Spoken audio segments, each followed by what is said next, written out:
Yun, sa mga may vertical at may mga cross system.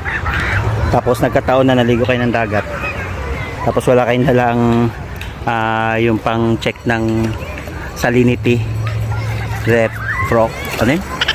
refractometer, basta yung ganun, basta may meter. Pwede nyong tikman lang yung dagat.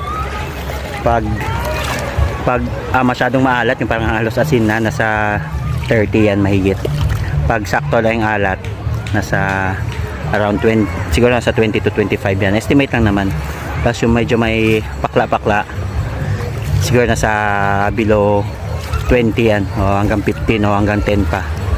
Tapos pag malapit na talaga sa fresh water, nasa 1 na yan or 0. Tikman natin, tiyatin magkano, ilan yung salinity. Yeah.